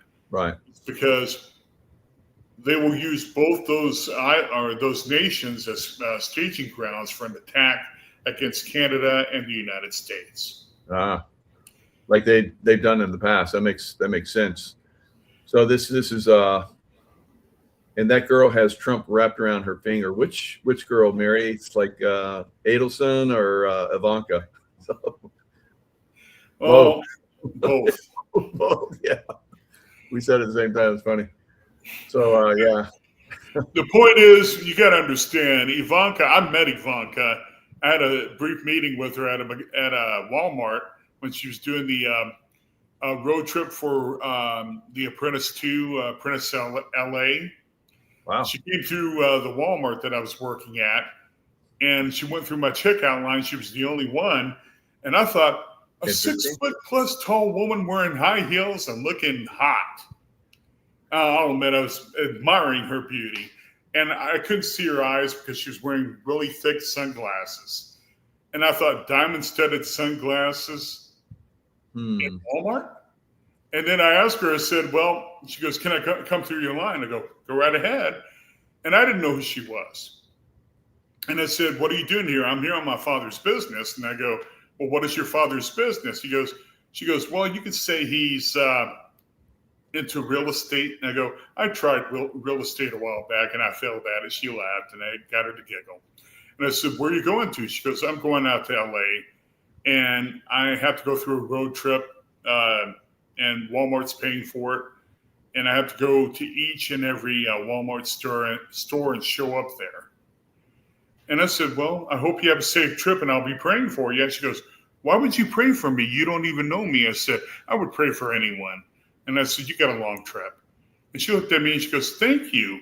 It wasn't until that night after I got off of my shift and I got home that I turned on and watched Nightline and saw Ivanka. And then I realized that the girl I talked to was Ivanka. And I went, oh, that's cool. I talked to Donald Trump's daughter.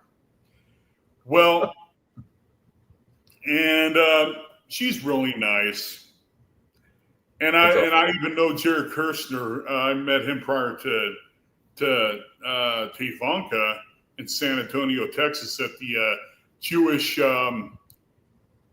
recreation center there that he and his father helped to build. And I was dating a girl by the name of Diana at the time, and Diana's mom, Mary, introduced me to her. And Diana's sister is converted Jew, so via her marriage. So I got to meet Jared that way. So ironically, I know both Jared and Ivanka from two separate instances. But the issue, it's like this. It's like ordained, Paul. You're like involved with all these people. It's like, well, I was dating a girl by the name of Diana that I loved, but Diana could never commit. So it's like at some point you got to go. This isn't random. It's like, well, and I've even speaking of non-randomness and segue out of this, I met Warren Buffett on the Via bus in San Antonio one day when they were having a Berkshire Hathaway shareholders meeting in San Antonio, and I was talking about anti-gravity and trying to get money for research, and then this old man from the very front of the bus, or middle of the bus, I was in the front, steps out of his seat, comes to me and sits directly beside me, and he goes, keep talking, I want to hear more of what you're saying. And I told him everything about anti-gravity and how I was trying to get funding. And he goes, do you know who I am at the end? I go, no. He goes, have you ever heard of Warren Buffett? And I go, yeah. What do you know about Warren Buffett? And I go, he's one of the richest men in the world. And he goes, you're speaking with him. And I'm looking at him I'm going, oh, that's bull crap. And he goes, ask me any question and I'll answer it for you. And so I go, before I could get the one question I was going to ask, he already knew what I was going to ask. Why is Warren Buffett riding on a bus? And he said, you're wondering that, aren't you? And I go, yeah, that thought popped in my head. And he goes, Berkshire Hathaway, we do shareholders meetings at the time in the late 80s. They were going around to different cities around the country. And they happened to be, he told me, in San Antonio at that time. And he goes, how do you think that I became a billionaire? I go, you don't spend money? He goes, right. And whenever I'm in a new city, I'll take the public bus so I can meet, and I get to meet really interesting people like you. And I go, oh, okay, makes sense. Yeah, he's really frugal. I remember reading about him. He had like a Cadillac, and it was an old Cadillac, and he just kept it for years and years. And he's like unbelievably, like one of the, if not the richest man in the world. You know, it's very interesting. Well, Elon Musk is now the richest man in the world, but Warren Buffett, I don't believe that was a chance meeting. I think he was maybe portaled him in. Well, and afterwards, like all these people, you're it's lining up, and we talked about the Project Looking Glass and how you were they saw you in Project Looking Glass. Well, I totally believe in Project Looking Glass. I have my own connections with Project Looking Glass, but there's definitely something that's going on here, Paul, where you're being. I was invited to Bilderberg right after I met Warren Buffett. I got an email from Charles, the former head of the Friends of Bilderberg, inviting me to the 1998 Bilderberg meeting in Calgary, Alberta, Canada. And I was living in a it wasn't a homeless shelter, but it was a lower income apartment complex called Dwyer Avenue Center. And it's no longer there. It was bulldozed down, and they sold the property to a real estate developer who put up condos where that used to be. But ironically, the guy who took over as manager of that complex was an active CIA asset. He had so now we're seeing the pattern. So the bad guys have Project Looking Glass as well. Well, and what happened was they're seeing you, and they're wanting to like rope you in, pull you into their side. I was invited that's to. That's one of the reasons why you're not dead, because everybody knows that you have all this information in your head, and they want it. Everybody wants you. So. Well, I mean, I'm guessing before you and I had our initial interview, you either remote viewed me or you've seen documentation about me that made you interested in wanting to get to know me better.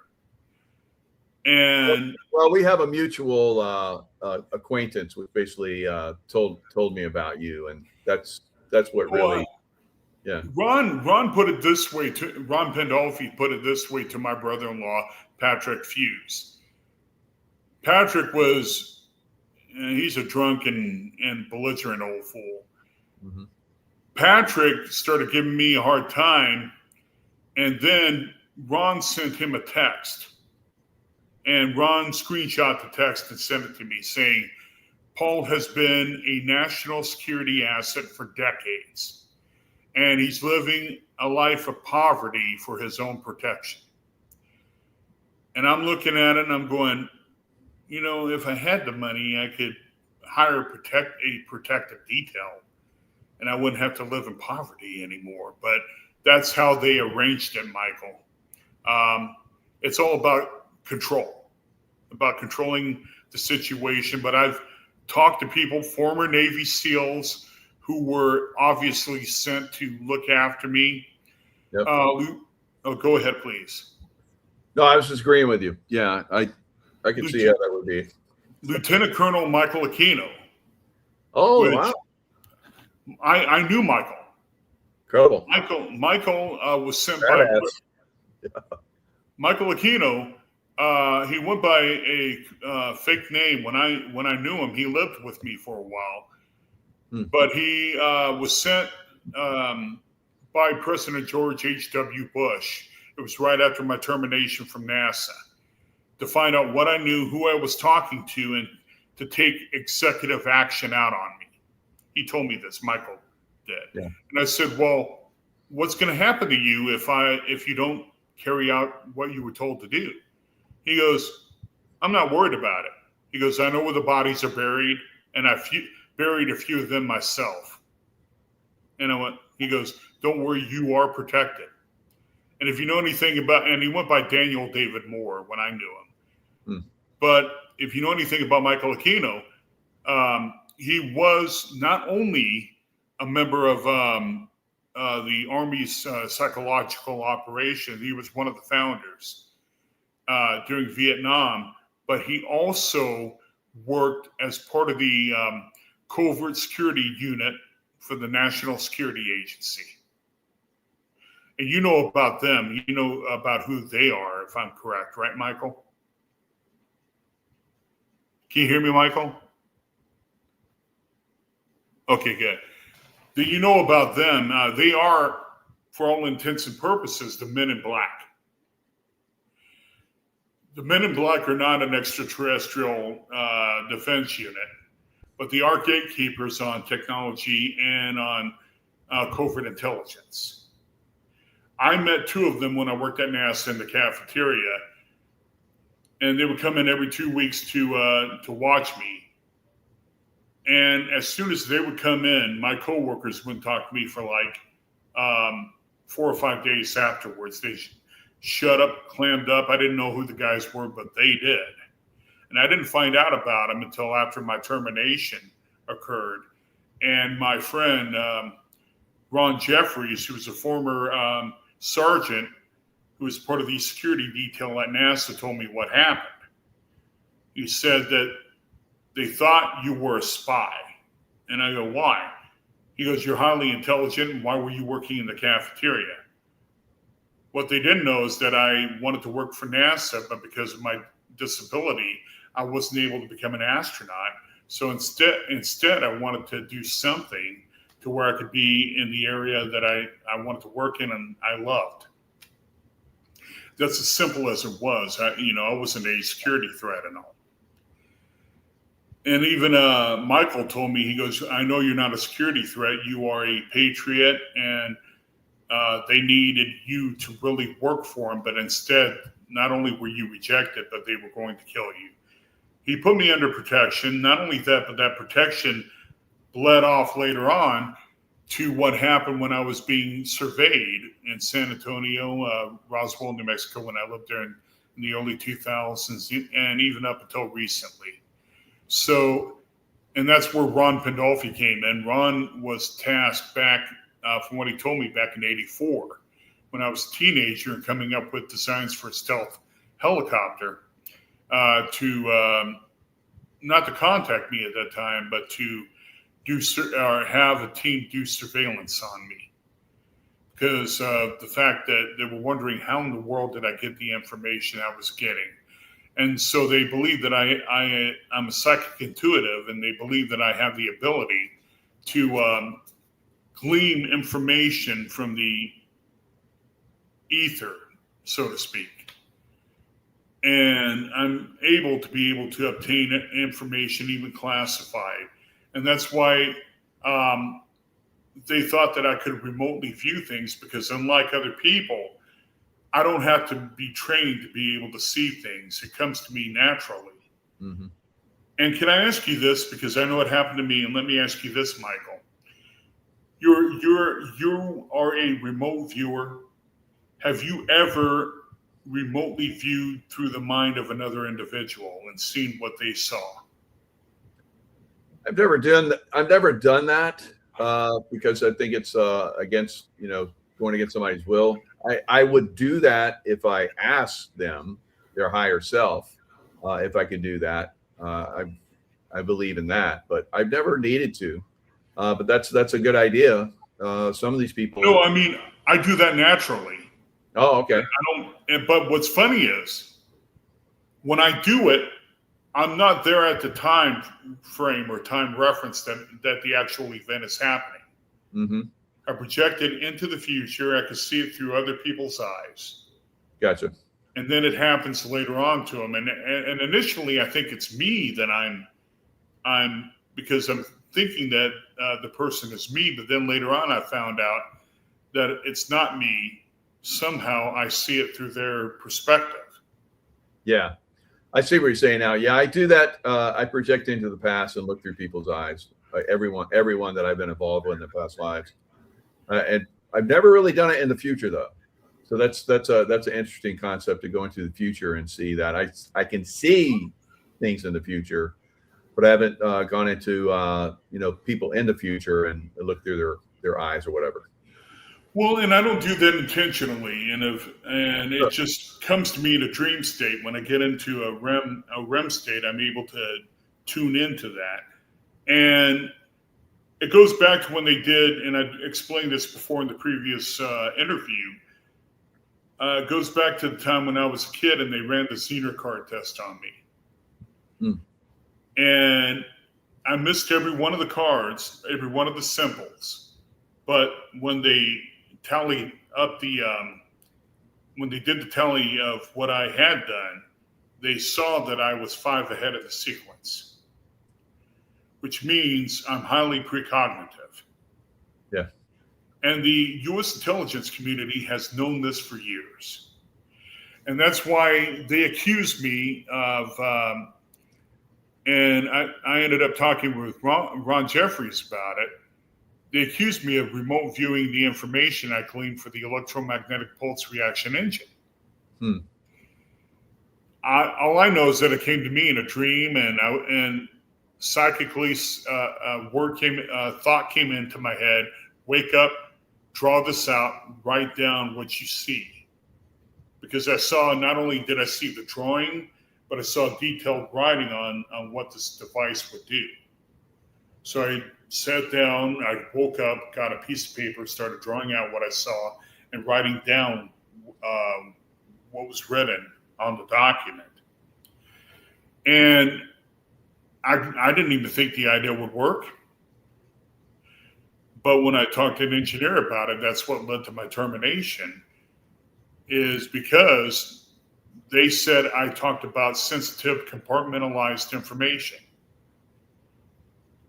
And they thought that either I had overheard something, accessed something I shouldn't have, or remotely viewed it, because they knew I had a psychic ability.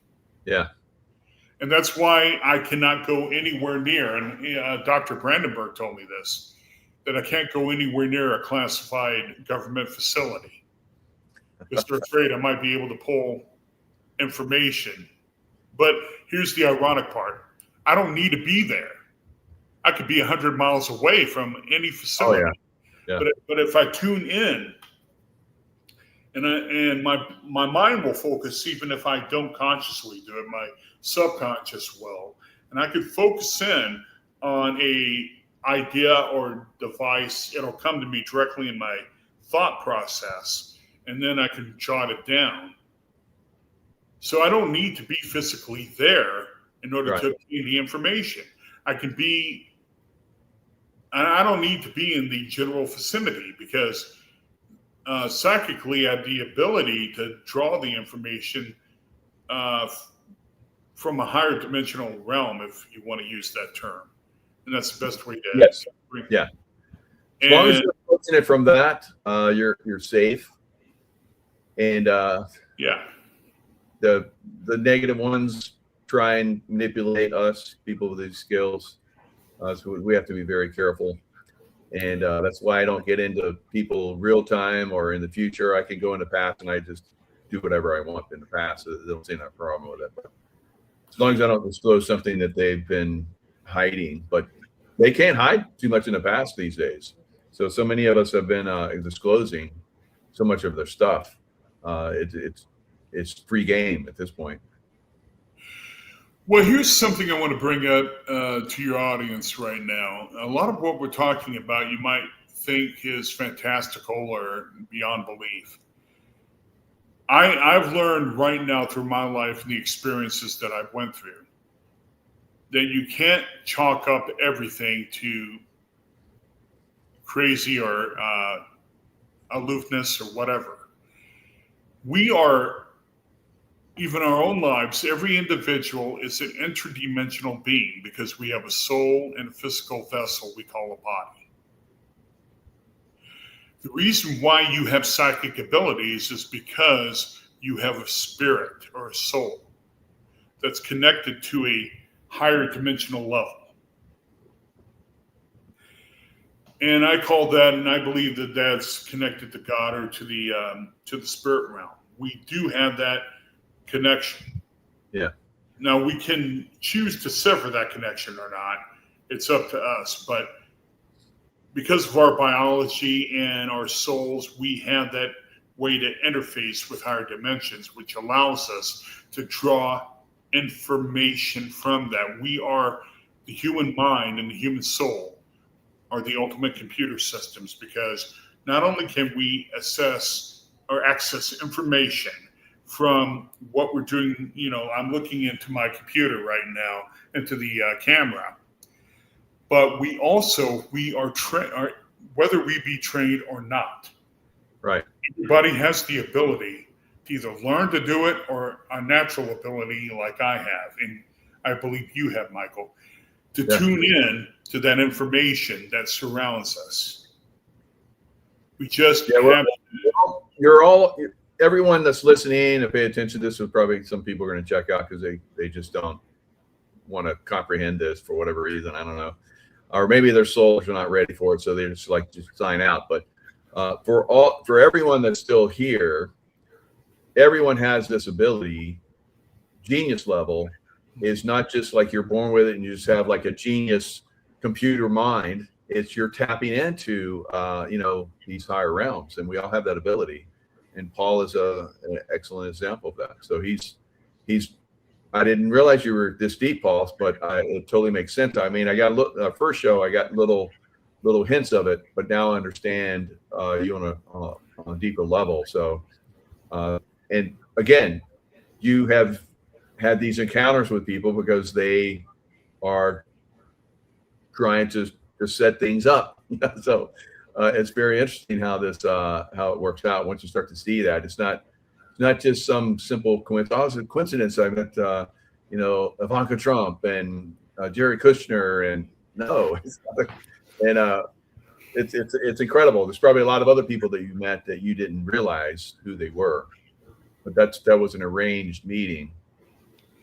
Well, I mean, like General McCaslin, I talked to him, and he came up and talked to me, and I didn't know who he was. Yeah, but he was a really nice fella, and we had a good conversation. I just meet new people, and I'm able to have discussions with them. I mean, they're human beings like everybody else. We all put our pants on one leg at a time, put our shirts on, button them up if we have that. Yeah. We're all human beings on this earth. So instead of thinking of people, even celebrities and all, that are higher than us, think of them as our brothers and sisters on this planet, and that we can have that bond, that relational bond. Yeah. We don't need to put anybody, worship anybody.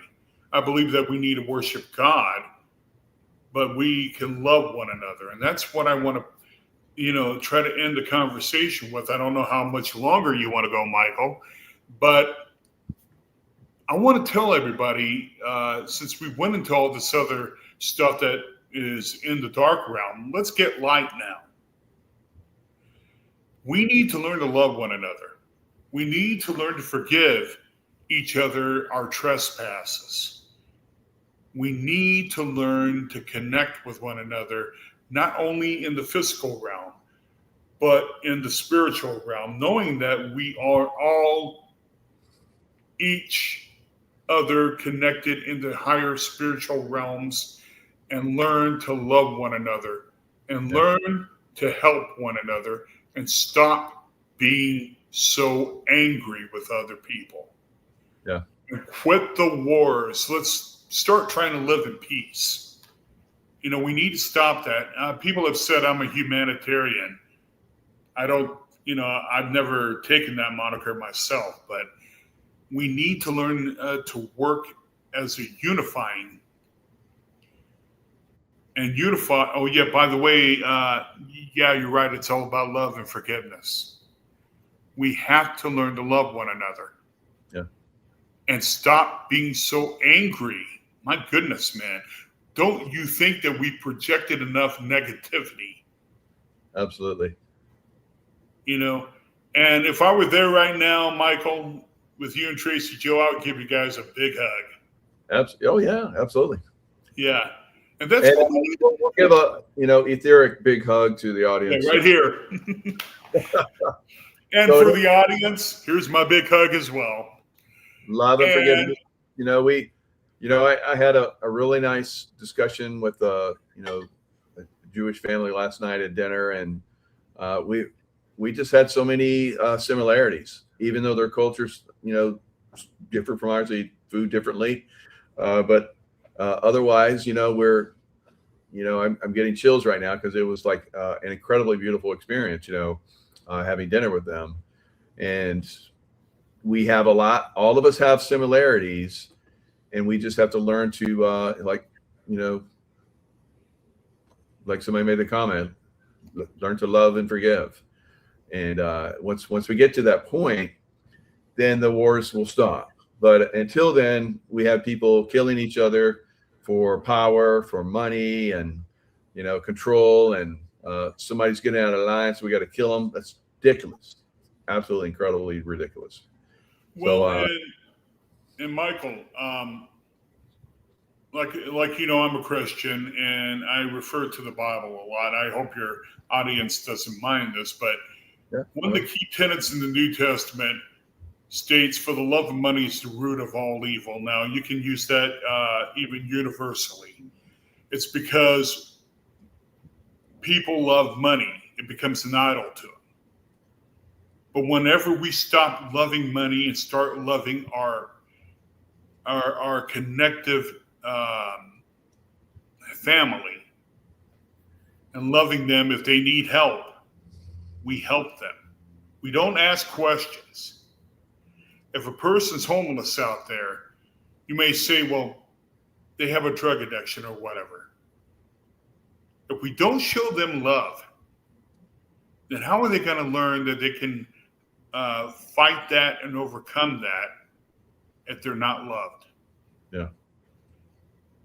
What we need to do right now is to try to work together to show love to one another and let that be projected out of our collectiveness, our collective consciousness, to radiate throughout the whole world. Because I believe that we can change everything, but it first must come from inside of each and every one of us. And for all the listeners to your show, remember that it's always good just to help somebody. It makes you feel better. It'll make their days better. You might be able, depending upon who you help, you never know if that person's going to be the next billionaire, millionaire, philanthropist. You never know who they might be, celebrity. But show compassion, show love, and be the goodness you want in the world. Everybody wants to be at peace and to be loved. Even if you're a sociopath or not, you still want to have that feeling of love and acceptance. But in order to get that, you must give that.